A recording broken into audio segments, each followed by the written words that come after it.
بسم الله الرحمن الرحيم. الحاقة ما الحاقة وما أدراك ما الحاقة كذبت ثمود وعاد بالقارعة فأما ثمود فأهلكوا بالطاغية وأما عاد فأهلكوا بريح صرصر عاتية سخرها عليهم 7 ليال و8 أيام حسوما فترى القوم فيها صرعى كأنهم أعجاز نخل خاوية فهل ترى لهم من باقية وجاء فرعون ومن قبله والمؤتفكات بالخاطئة فعصوا رسول ربهم فأخذهم أخذة رابية إنا لما طغى الماء حملناكم في الجارية لنجعلها لكم تذكرة وتعيها أذن واعية فإذا نفخ في الصور نفخة واحدة وحملت الأرض والجبال فدكتا دكة واحدة فيومئذ وقعت الواقعة وانشقت السماء فهي يومئذ واهية والملك على أرجائها ويحمل عرش ربك فوقهم يومئذ 8 يومئذ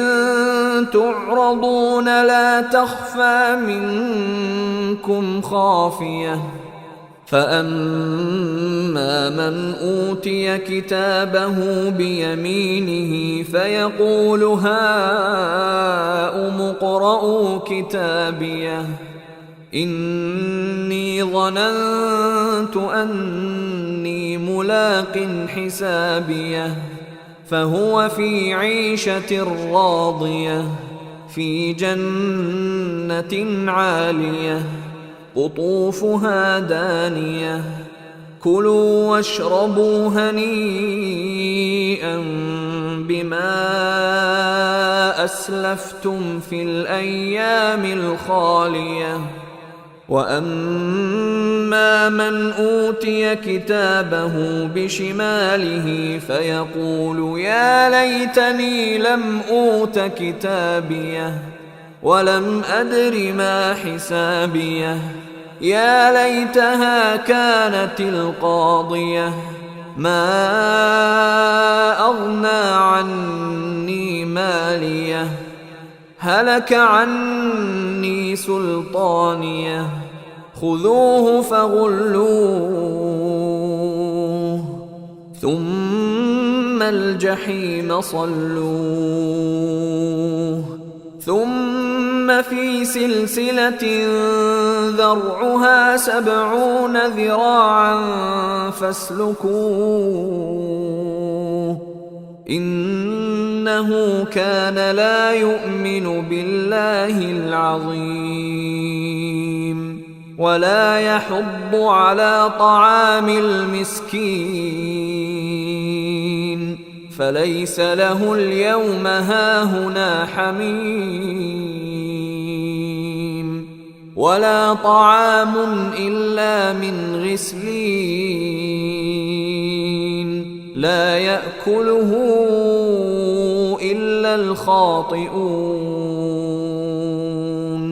فلا وأقسم بما تبصرون وما لا تبصرون إنه لقول رسول كريم وما هو بقول شاعر قليلا ما تؤمنون ولا بقول كاهن قليلا ما تذكرون تنزيل من رب العالمين ولو تقول علينا بعض الأقاويل لأخذنا منه باليمين ثم لقطعنا منه الوتين فما منكم من أحد عنه حاجزين وإنه لتذكرة للمتقين